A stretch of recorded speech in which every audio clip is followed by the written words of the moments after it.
A palavra viva de Deus.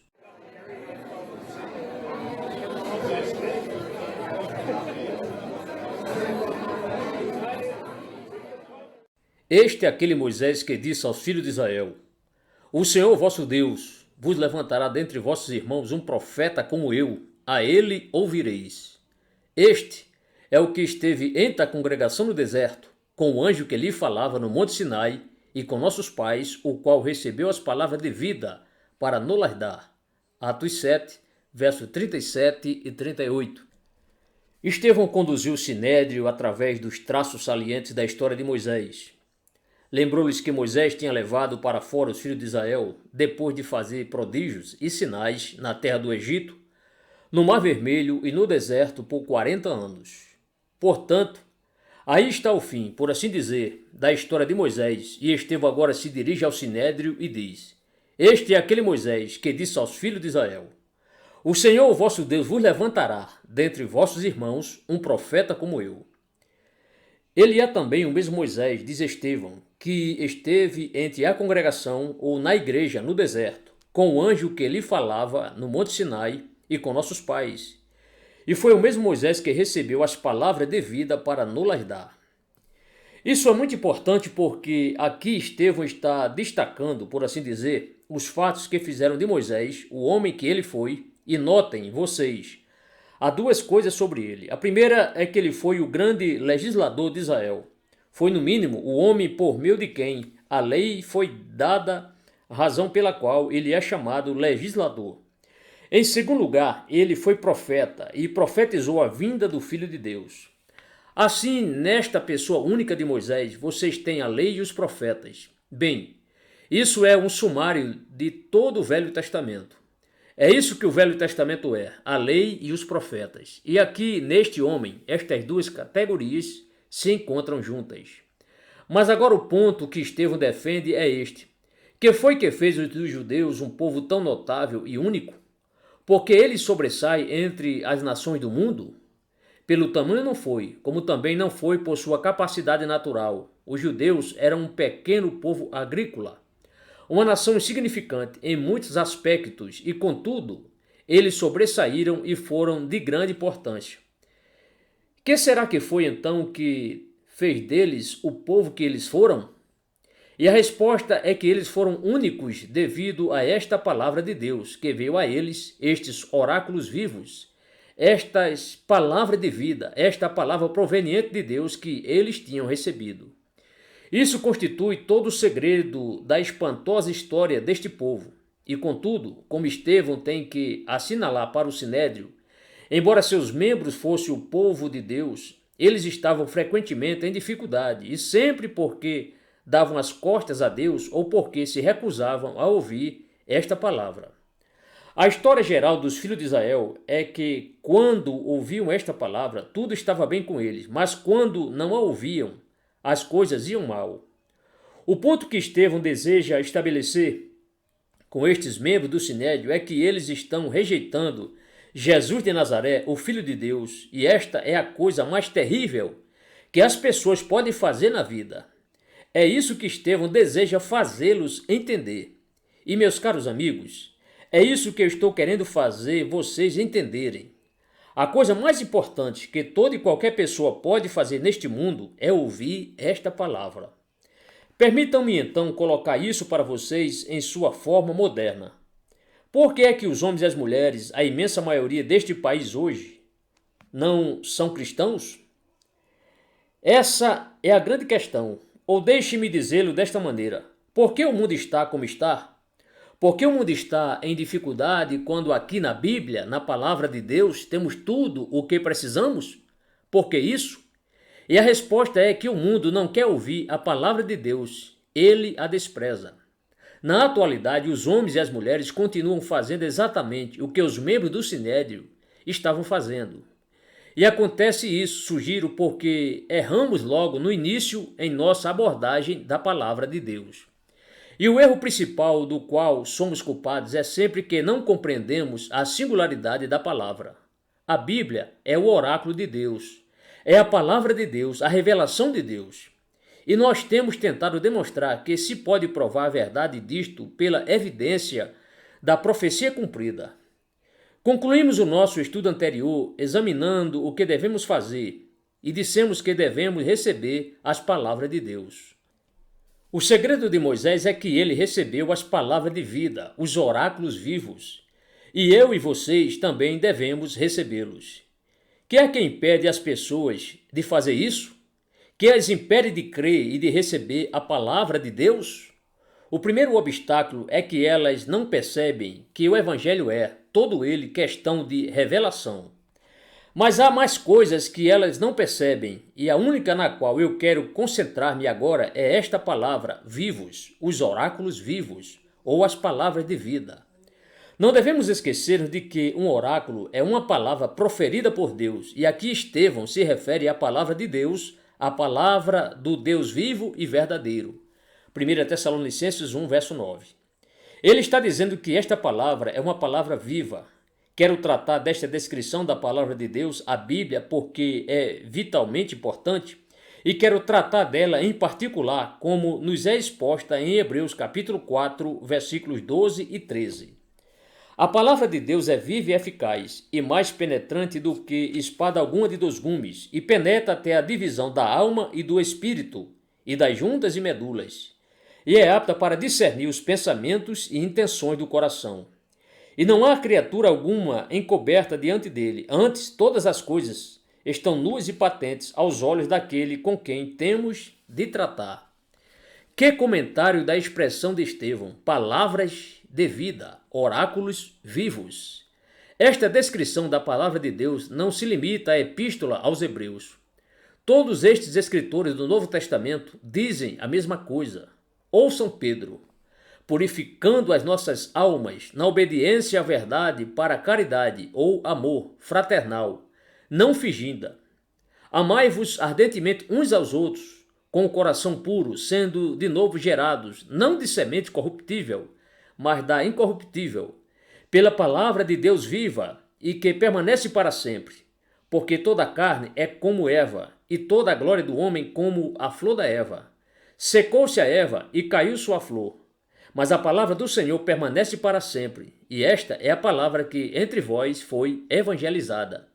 1 Pedro 1, versos 22 a 25. E pregar o evangelho a vocês é o que tenho o privilégio de fazer. Que é este livro? É Deus falando. Ele, o livro, é a palavra de Deus viva e que permanece para sempre. É a palavra do Velho Testamento, a lei e os profetas. É a palavra do Senhor Jesus Cristo. É a palavra dos apóstolos. É a palavra dos crentes confessos, dos mártires e dos grandes reformadores. E, graças a Deus, é a palavra de um pequeno e humilde pregador em Londres, em 1967. A mesma palavra porque é a palavra do Deus vivo. É isso que estamos considerando. Por que eu devo ouvir isto? Alguém pergunta. Vou responder a você. Permita que eu lhe diga algo sobre as características gerais da palavra ou destas palavras de Deus. Já vimos que a Bíblia é a palavra de Deus. Se não tivéssemos nenhuma outra coisa, essa seria suficiente para nós. Você não está, na verdade, cansado das palavras dos homens? Bem, não quero dizer nenhuma só palavra contra quem quer que seja, filósofos, políticos ou quem mais seja, mas eu estou cansado das palavras deles. Acaso não é hora do mundo em sua bancarrota, em sua penúria, em seu desespero, em seu desamparo, em seu fracasso, em sua vergonha? Não é hora do mundo começar a ouvir as palavras de Deus? Mas esta é a dificuldade com o mundo atual. Ele não ouve. Todavia, que quer dizer Estevão quando declara que esta palavra é viva? Por que ele fala sobre os oráculos vivos? Por que o autor da Epístola aos Hebreus declara que a palavra de Deus é viva e cheia de vida? O que é que ele quer dizer? Bem, o que ele está dizendo realmente, devemos salientar isso, é que esta palavra é tão verdadeira agora como sempre foi. Aí está porque ela é eternamente diferente de toda a filosofia. A filosofia não é viva. Por quê? Porque sempre depende de nós, das nossas habilidades, da nossa energia, das nossas qualidades e dos nossos poderes. As palavras dos filósofos não têm nada em si mesmas. Temos que ponderá-las, temos que escrevê-las e publicá-las. É tudo nossa atividade. O tempo todo nós temos que empurrar estas palavras e fazer algo a respeito delas. Mas a palavra de Deus é completamente diferente. Ela é viva. Ela tem vida em si mesma. As palavras de Deus vêm até nós e nos falam. Elas são algo que subsiste à parte de nós. Sua vida não está em nós e não depende de nós. Estas palavras, eu repito, dirigem-se a nós. Elas vêm até nós. Elas nos despertam. Estas são as características desta grande palavra, a Bíblia, e todas se resumem na palavra viva. Que estupendo contraste este com as palavras dos homens. Você não sente quando as ouvem ou as leem que já estão sem vida? Elas parecem morrer quando chegam aos lábios dos oradores. Elas não têm poder em si, não têm vigor. Elas não vêm até nós, por assim dizer, mas nós temos que esforçar-nos a respeito. Temos aí então o primeiro grande contraste, mas eu quero deter-me neste primeiro ponto porque não somente esta palavra tem como sua característica essencial o fato de que ela é viva, mas é também uma palavra que é continuamente viva. Isso é inerente à palavra viva em Hebreus capítulo 4. E novamente, é aí onde esta palavra de Deus, a Bíblia, é tão diferente de todas as outras palavras. Falamos sobre línguas mortas, não falamos? O latim e o grego são línguas mortas. Mas apesar do hebraico e do Velho Testamento ser mais antigo, tanto do latim como do grego, não é língua morta. Esta é uma palavra que nunca fica obsoleta. Permita-me então uma vez contrastar o ensino da Bíblia com a filosofia. Veja os grandes ensinamentos dos grandes filósofos da Grécia, os quais floresceram antes da vinda do nosso Senhor a este mundo. Temos os seus ensinamentos, mas agora são, em grande parte, do interesse dos antiquários. Estão mortos, são filosofias velhas. Só interessam aos estudiosos do pensamento ou da literatura clássica, que tentam mostrar-nos sua relevância contemporânea. No entanto, quando as lemos, sabemos que elas não conseguiram realizar nada em seu tempo e em sua geração, e de lá para cá jamais conseguiram fazer coisa alguma. Mas esta palavra de Deus está numa categoria inteiramente diversa. É um livro antigo, muito antigo, um dos livros mais antigos do mundo. E o espantoso é que ele é tão vivo hoje como sempre foi. Moisés recebeu os oráculos vivos, as palavras de vida. Esta palavra que eu tenho o privilégio de manusear esta noite está tão viva hoje como estava no tempo de Moisés. Uma parte desta qualidade de vida que lhe pertence é que ela é sempre contemporânea, é sempre atual. Pois bem, este é um assunto que eu desejo ampliar um pouco porque são muitos os que hoje dizem: como é espantoso que gente inteligente possa continuar indo a um lugar de culto no domingo. Como é espantoso que nesta era iluminada científica haja pessoas inteligentes que podem continuar estudando esse velho livro. O que é que isso tem a dizer-nos em pleno século XX, com todos os nossos múltiplos problemas? Isso já teve seu fim. Tudo bem no seu tempo, sem dúvida, teve algo para dizer à sua geração, mas que interesse temos nós em Moisés? Ora, essa é a real essência da falácia moderna e a resposta é perfeitamente simples. Esta palavra não é somente viva, atual e contemporânea. Ela é a única palavra verdadeiramente contemporânea e atual. Examine o problema do mundo como ele está no presente. Como vocês o encaram? Bem, primeiramente, vocês perguntam: que é o mundo? De onde veio? De onde veio o cosmos? Que são os seres humanos? Que é a criação? Vocês têm que encarar tudo isso. Ah, vocês replicam, mas a ciência responde essas perguntas? Responde mesmo? Para começar, vocês conseguem obter unanimidade entre os seus cientistas? Vocês podem conseguir alguma coisa fora as teorias contraditórias que também são? Isso é o melhor que vocês conseguirão deles. Eles não sabem. Pedem a vocês que acreditem, se vocês ouvem a opinião científica moderna, que o mundo é, provavelmente, produto de um acidente. 2 estrelas, dizem alguns, passaram perto demais uma da outra, resultando disso o cosmos. mas eles não nos dizem de onde as estrelas vieram originariamente. Eles deixam vocês com grandes interrogações completamente sem resposta. Não quero desperdiçar o tempo com isso, mas considere a opinião de um homem como C. James Jeans. Tendo estudado a ciência toda a sua vida, chegou à conclusão de que só pode existir uma mente grandiosa por trás do universo. E é a mente, disse ele, de um grande matemático. Em sua opinião, não há outra explicação. E naturalmente, essa é a explicação. essa é a explicação dada pela Bíblia. No princípio, criou Deus. Portanto, mesmo quando vocês examinam esse ponto dessa maneira muito ampla, este livro tem muito a dizer, e eu penso que, conforme passarem os anos, vocês verão que teorias muito populares desaparecerão como as que as precederam, e vocês ainda vão ter que voltar à Bíblia quanto a toda a questão das origens. Contudo, passando a uma segunda questão mais urgente, contemporânea e prática. Seja qual for a sua origem, por que o mundo está como está? Por que a dificuldade? Por que as guerras? Por que a confusão? Por que a infelicidade? Por que os problemas morais? São estas questões que preocupam os políticos e os servidores civis que trabalham no serviço social doméstico. Delinquência juvenil, drogas, tudo o que lemos em nossos jornais e ouvimos nos noticiários tão constantemente que quase nos desesperamos. Mas a grande questão é, qual é a causa? E eu estou aqui para opinar a vocês que a única resposta moderna é a resposta dada aqui na Bíblia e em nenhum outro lugar. Está no Velho Testamento, na lei e nos profetas. Os ímpios, diz o meu Deus, não têm paz. Isaías 57, verso 21.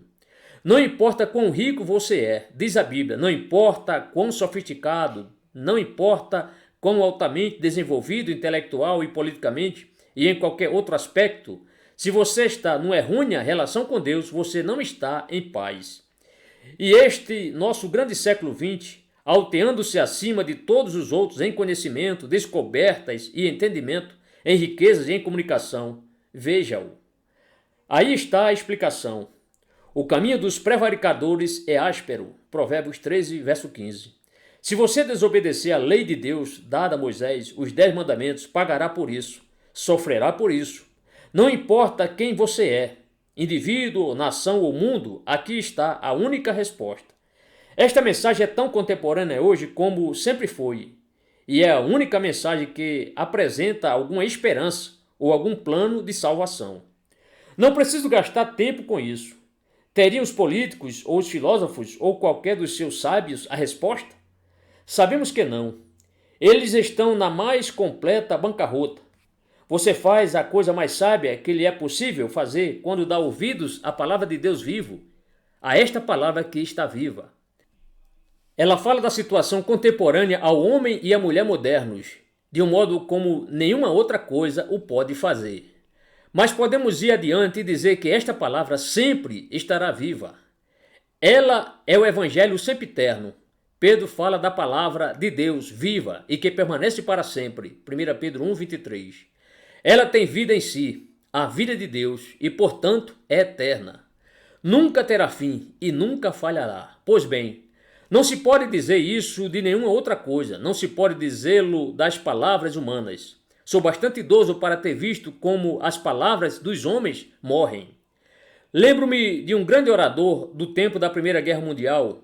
O povo não se lembra hoje de nada que ele disse. O povo já está se esquecendo das palavras de Sir Winston Churchill. Suas palavras logo serão esquecidas completamente. Há 20 anos, mais ou menos, pensávamos, estas palavras são indestrutíveis, durarão para sempre. Mas não.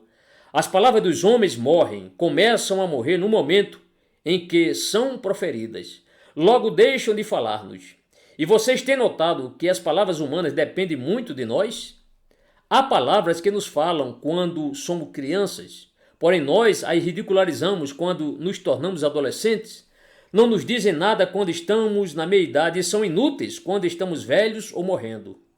Algumas palavras nos falam quando estamos bem e sadios, outras quando estamos enfermos. Algumas nos falam quando tudo está correndo bem e depois não nos falam quando as coisas vão mal e estão contra nós. Há somente uma palavra que continua falando e que fala sempre, sejam quais forem o estado ou as condições ou as circunstâncias em que eu me encontre.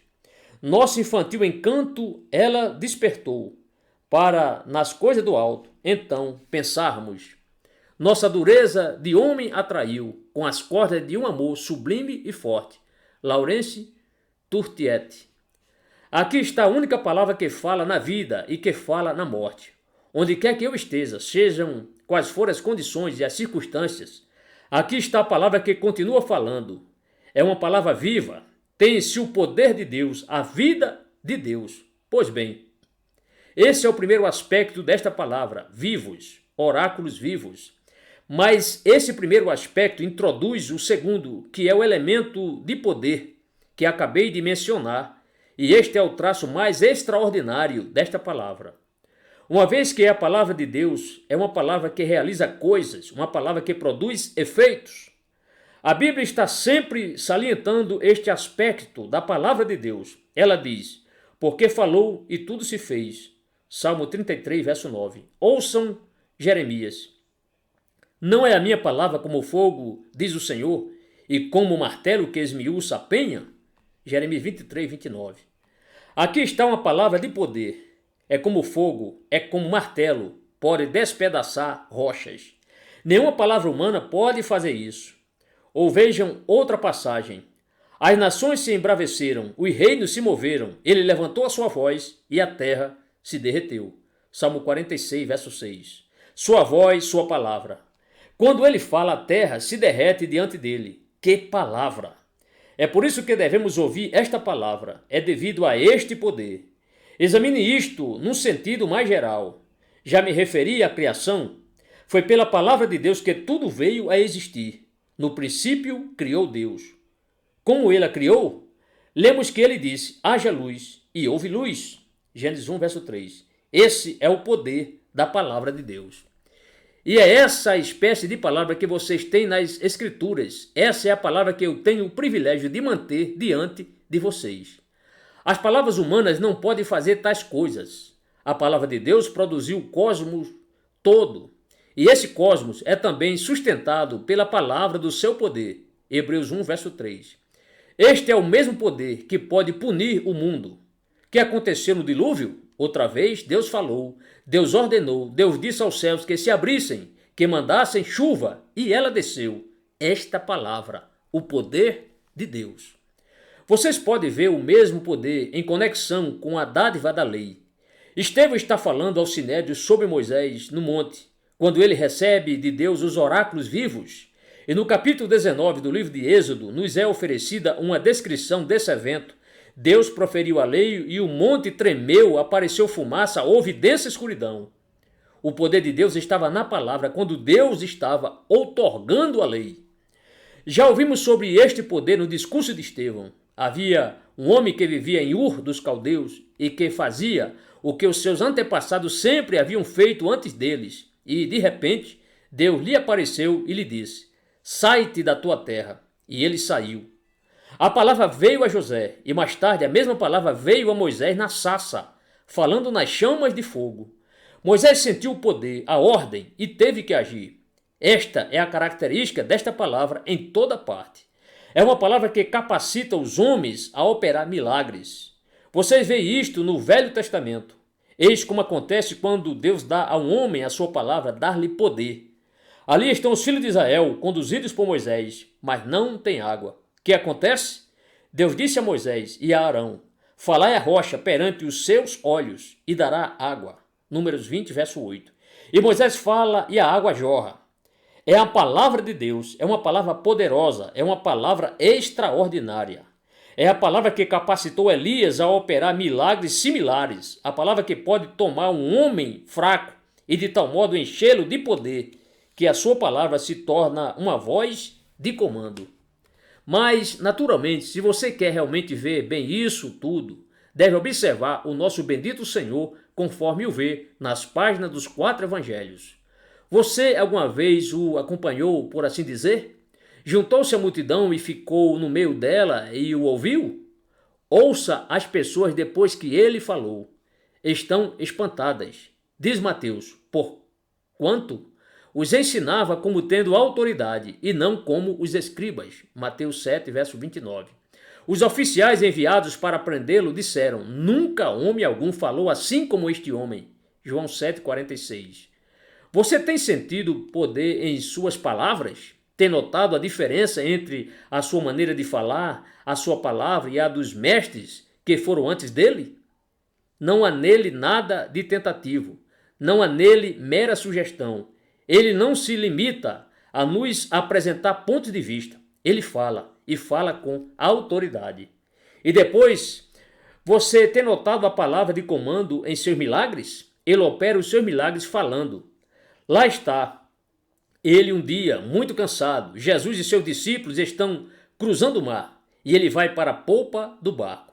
Deita-se e cai no sono. Levanta-se, porém, grande temporal, e os pobres apóstolos angustiam-se em desespero. As vagas rolam e o vento uiva, e eles temem naufragar a qualquer momento.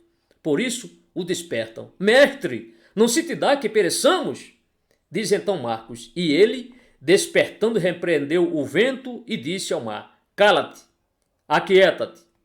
E o vento se aquietou, e houve grande bonança. Marcos 4, verso 38 e 39. Vocês notaram? O nosso Senhor pode mandar o coxo andar. Ele diz ao homem cujo braço está ressequido e pendente, inválido, ao seu lado, estende a tua mão. E o homem estende a sua mão. Marcos 3, verso de 1 a 5. A palavra introduziu poder num braço paralisado, mas considera o exemplo mais espantoso. Ele tem um grande amigo chamado Lázaro. Lázaro morre e o nosso Senhor chega finalmente, quando já faz 4 dias que ele está no túmulo. As 2 irmãs estão chorando e gemendo de coração partido, mas ele vai e ali se põe observando o túmulo. Então João escreve, ele clamou com grande voz, Lázaro, sai para fora. E o defunto saiu, João 11, 43, 44. É isso que estamos considerando juntos. Os seres humanos não conseguem fazer tais coisas. Esta é a palavra de Deus que estamos considerando. Entretanto, a palavra de Deus não estava restrita ao nosso bendito Senhor. Ele pôde dá-la aos apóstolos. Vejam Pedro e João subindo ao templo uma tarde, na hora da oração, e se defrontando com o coxo que todos os dias ficava sentado no pavimento, no lado de fora da porta chamada Formosa do templo. Ninguém podia fazer nada por ele. Pedro e João o fitaram, e Pedro lhe disse, não tenho prata nem ouro, mas o que tenho isso te dou. Em nome de Jesus Cristo Nazareno, levanta-te e anda. Atos 3, verso 6. E ele andou imediatamente. Esse é o grande registro que temos nesse livro, e Estevão e os outros estão sendo julgados devido justamente a estes milagres. Mas observe o poder da palavra de Deus na pregação. Examine as palavras destes homens. Observe um homem como Pedro, um pescador, homem com outros, descritos em Atos como sem letras e indoutos. Atos 4, verso 13. E que, todavia, levanta-se em Jerusalém no dia de Pentecostes e expõe as Escrituras. Você mesmo pode ler as palavras do apóstolo no capítulo 2 de Atos. Talvez você diga, haveria alguma coisa extraordinária nisso? Bem, eis o que eu sei. Depois que Pedro pregou por algum tempo, os ouvintes compungiram-se em seu coração e se puseram a clamar. Que faremos, varões irmãos? Atos 2, verso 37. Esse é o poder desta palavra de Deus. Igualmente, o apóstolo Paulo diz aos coríntios, e eu, irmãos, quando fui ter convosco, estive convosco em fraqueza e em temor, e em grande tremor. A minha palavra e a minha pregação não consistiu em palavras persuasivas de sabedoria humana, mas em demonstração de espírito e de poder. Por quê? Para que a vossa fé não se apoiasse em sabedoria dos homens, mas no poder de Deus. 1 Coríntios 2, versos de 1 a 5. Eis aí uma palavra que pode transformar o mundo e que mudou todo o curso da história. Não se pode entender a história a parte disto. Mas, para vir a questão mais vitalmente importante e urgente quanto a nós, vejam o poder desta palavra quando ela trata conosco do ponto de vista da salvação. Examine novamente o que nos é dito. A palavra de Deus é viva e eficaz. e mais penetrante que espada alguma de 2 gumes, e penetra até a divisão da alma e do espírito, e das juntas e medulas, e é apta para discernir os pensamentos e as intenções do coração. Hebreus 4, verso 12. É uma palavra que convence de culpa, uma palavra profunda, uma palavra penetrante. Oh, que contraste com a palavra dos homens ela apresenta. Quão superficiais eles são, quão superficiais as palavras dos políticos e dos filósofos. Ah, mas os psicólogos, vocês dirão, têm análise profunda. Todavia, quando vocês colocam a análise deles ao lado desta palavra, as palavras dos psicólogos são meramente como as marolas da superfície. Não, aqui está a única palavra que realmente pode convencer e penetrar. Notem as expressões empregadas: espada de 2 gumes, não apenas de 1 gume ou fio, mas 2, corta duplamente, corta completamente. Depois, mais penetrante. Esta palavra significa que a palavra de Deus é incisiva, é penetrante, tem uma qualidade que a habilita a ir direto ao fundo, a desnudar todas as ilusões pessoais, todos os sofismas, todos os pretextos e todas as escusas. Penetra até a divisão da alma e do espírito e das juntas e medulas. Vai fundo, alcançando todas as partes e divisões da vida. Pois bem, não há nenhuma outra coisa que faça isso. Alguns ensinos afetam você numa parte da sua experiência, outros noutra. Mas aqui está uma palavra que trata de cada uma de todas as partes. Ela analisa, disseca, põe às claras a alma e o espírito, as juntas e as medulas. Não há nada a nosso respeito que ela não conheça. Além disso, aqui me é dito que ela é apta para discernir os pensamentos e intenções do coração. A expressão apta para discernir significa que ela tem uma qualidade própria para julgar, uma qualidade discriminatória. Como um juiz em sua cátedra, ela pode esquadrinar e analisar as evidências. O advogado expõe sua causa com muita plausibilidade. Ele não revela certos fatos, apresenta outros fatos e exagera. Ah, mas o juiz está ali, em sua cátedra. Ele pode discriminar, pode analisar. Ele põe o relativo e a devida proporção em cada declaração feita. Esse é o conteúdo da expressão apta para discernir. E a palavra faz isso com os pensamentos e as intenções do nosso coração, com as nossas reflexões, as nossas imaginações, as nossas ideias, as nossas concepções, e o faz nas profundezas do nosso ser, naquilo que se chama coração.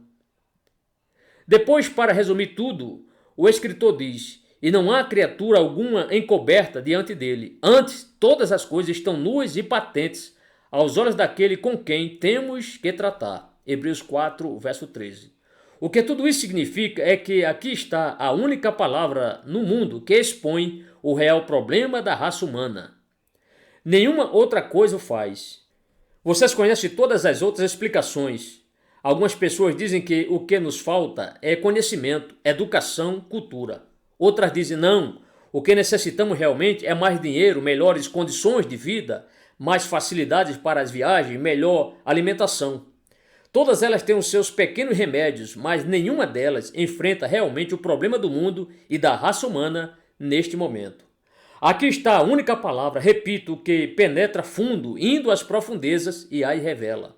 E ela nos diz que o problema do mundo é que os homens e as mulheres são desobedientes a Deus, não dando ouvidos aos oráculos vivos, porém se rebelam e se levantam contra ele. Essa é a única resposta. Portanto, aqui está também a única palavra que nos diz a plena verdade acerca de nós mesmos. Os políticos nunca o fazem. Eles querem o nosso voto. Os filósofos nunca nola dizem. Eles querem que acreditemos que o pecado é coisa que não existe, nem também o mal, que estas coisas são apenas qualidades negativas ou ausência de qualidades. Nenhum deles nos diz que o pecado é positivo, é ativo, é um poder. Eles odeiam esta verdade e falam contra ela.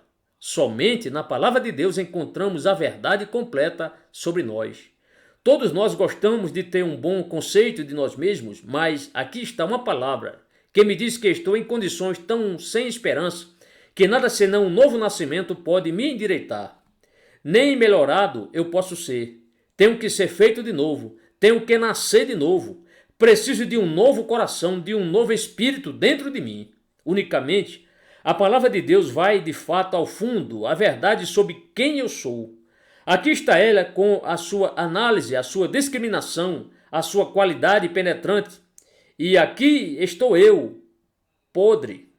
E aqui está uma palavra que sempre expõe as minhas tentativas baseadas na hipocrisia e na racionalização e todas as minhas tentativas baseadas em pretextos e em exibição.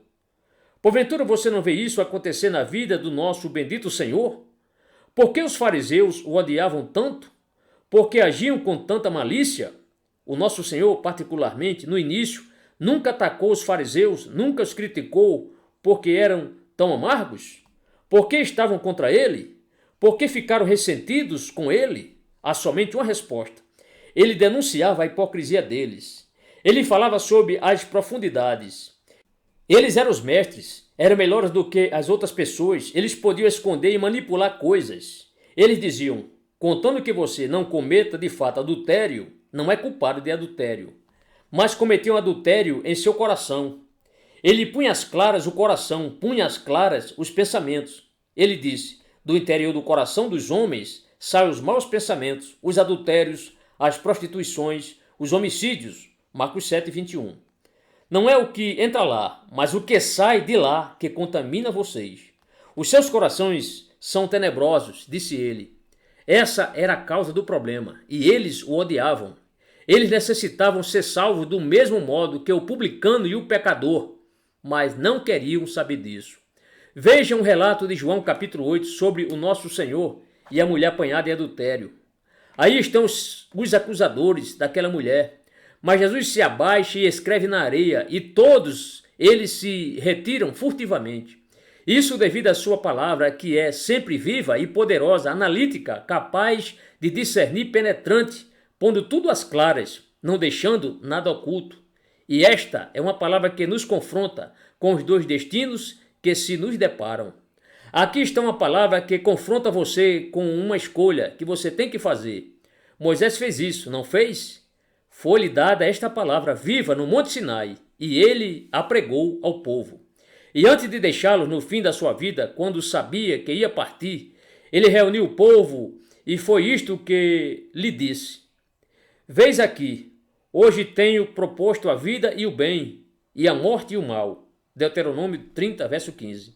É isso que esta palavra faz, e esta é a única palavra que faz isso. As palavras dos homens podem falar a vocês sobre outras coisas, as taxas de juros vão subir ou baixar? Devemos ter um certo tipo de educação ou não? Elas podem falar-lhe sobre estas coisas, e naturalmente estas coisas têm importância temporária. Mas nenhuma delas, as palavras dos filósofos e dos poetas, inclusive, defrontam vocês com a questão suprema. É Deus ou homem? É a vida e o bem? Ou a morte e o mal? É o Monte Ebal ou o Monte Gerizim? É este ou aquele caminho? Sua casa está sobre a rocha ou sobre a areia? Há somente dois caminhos, o estreito e o largo. Portanto, aqui e aqui somente, vocês são levados a confrontar-se com questões fundamentais e com o destino final da vida. O capítulo 4 de Hebreus refere-se a Josué que, quando estava para morrer, apresentou a mesma escolha ao povo. Escolhi hoje a quem se vais, disse ele, Josué 24, verso 15. E é por isso que eu e vocês devemos ouvir esta palavra. É por isso que Estevão pleiteia com o Sinédrio, e é por isso que o autor da Epístola aos Hebreus pleiteia com os seus cristãos hebreus. Meu amigo, o seu destino eterno depende da sua reação a esta palavra. Esse é o argumento geral do autor de Hebreus. Diz ele, pense em seus antepassados. Eles ouviram a palavra, mas morreram no deserto.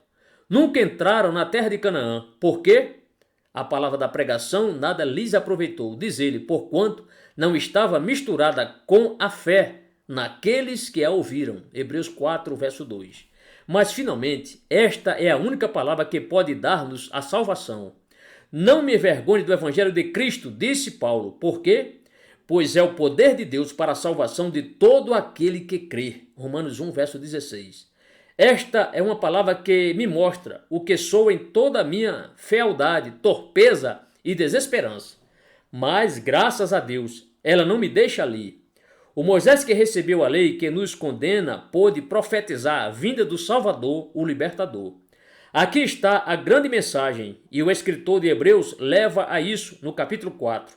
Visto que temos um grande sumo sacerdote, Jesus, Filho de Deus, que penetrou nos céus, retenhamos firmemente a nossa confissão. Hebreus 4, verso 14. O Salvador e sua gloriosa e extraordinária obra de salvação. Portanto, resta ainda um repouso para o povo de Deus. Hebreus 4, verso 9. Meu dileto amigo, aqui está a única palavra no mundo que ele pode falar quando você sabe que está perdido, quando está condenado, quando você é um fracasso, quando o pecado põe você por terra, quando você está com medo da morte, com medo do juízo e com medo da eternidade. Aqui está a única palavra que pode comunicar a você consolo e paz e que pode dar-lhe esperança. Que é que ela diz? Ela profere uma mensagem de perdão. Aqui está uma palavra que, nos lábios do nosso Senhor, pôde chegar ao mais vil pecador, dizendo: estão perdoados teus pecados. Marcos 2, verso 9. E a mulher apanhada no ato de adultério: onde estão aqueles teus acusadores? Vai-te e não peques mais. João 8, versos 10 e 11. É uma palavra de autoridade que nos garante perdão. Homens e mulheres gritam a Pedro no dia de Pentecostes: que faremos, varões e irmãos? E a resposta vem de volta: arrependei-vos, e cada um de vós seja batizado em nome de Jesus Cristo para perdão dos pecados, e recebereis o dom do Espírito Santo. Atos 2, 38. Aqui está: crê no Senhor Jesus Cristo e serás salvo tu e a tua casa. Atos 16, 31. Aí está uma resposta poderosa. Não é o homem insinuando que, uma vez que Deus é amor, é provável que ele me perdoe. É o Filho de Deus dizendo: eu vou perdoar você, porque morri por seus pecados. Eu sofri o castigo que você deveria receber. Dei minha alma em oferta por seus pecados. Creia em mim. Venha a mim. Contudo, esta palavra não somente me fala de perdão, ela me diz que posso ter um novo começo, uma nova vida, nascer de novo. O nosso Senhor pode trazer à existência algo que não existia. Ele pode dar a você um novo começo. Ele encherá seu ser de seu próprio poder, estará com você e o guiará em toda a jornada, até você se encontrar seguro na glória, sendo de novo gerados, não de semente corruptível, mas da incorruptível, pela palavra de Deus viva e que permanece para sempre. 1 Pedro 1, verso 23. É uma palavra que nos habilita a chegar com confiança ao trono da graça, para que possamos alcançar misericórdia e achar graça a fim de sermos ajudados em tempo oportuno. Hebreus 4,16. E é uma palavra que abre para você a perspectiva da glória na presença de Deus e dos santos anjos. Ela prepara para você uma herança incorruptível, incontaminável e que se não pode murchar, guardada nos céus para vós. 1 Pedro 1, verso 4. Para todos que creem neste evangelho. Mas não devo deixar que vocês saiam sem lembrar-lhes isto. Não há criatura alguma encoberta diante dele. Antes, todas as coisas estão nuas e patentes aos olhos daquele com quem temos de tratar. Hebreus 4, verso 13. É preciso fazer uma última consideração. Há alguém com quem todos nós temos que ver. É o Deus vivo.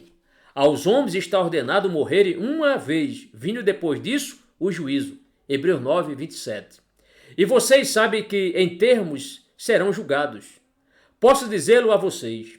Serão julgados no dia do juízo, nos termos daquilo que vocês têm ouvido esta noite, esta palavra. Ela não somente permanece pelos séculos dos séculos, mas também por toda a eternidade. Ouçam o nosso Senhor dizê-lo: eu sou a luz que vim ao mundo, para que todo aquele que crê em mim não permaneça nas trevas. E se alguém ouvir as minhas palavras e não crer, eu não julgo, porque eu vim não para julgar o mundo, mas para salvar o mundo. Quem me rejeita a mim e não receber as minhas palavras, já tem quem o julgue. Quem ou que será? A palavra que tenho pregado, essa o há de julgar no último dia. João 12, versos 46 a 48. Eu tenho que morrer, você tem que morrer, e você tem que comparecer perante Deus no juízo. Ele o fará lembrar-se de que ele criou os seres humanos à sua imagem, que os criou perfeitos, que lhe deu a sua lei, que lhes mostrou o caminho da salvação. e que até enviou seu Filho ao mundo. Esta é a palavra de Deus. Ele veio e fez tudo quanto era necessário. Você ouviu a palavra e, se você chegar às barras do tribunal eterno e estiver perdido, não terá nenhuma desculpa para dar. Ele é o Deus amoroso que nos falou. Ele fez tudo. Não cabe mais nada a Deus fazer. Você deu ouvidos a esta palavra viva? Você sabe que os seus pecados estão perdoados? Você sente em seu ser uma nova vida? E você tem consciência de que se tornou filho de Deus? Você está começando a prelibar a eternidade que o aguarda e todo o povo de Deus?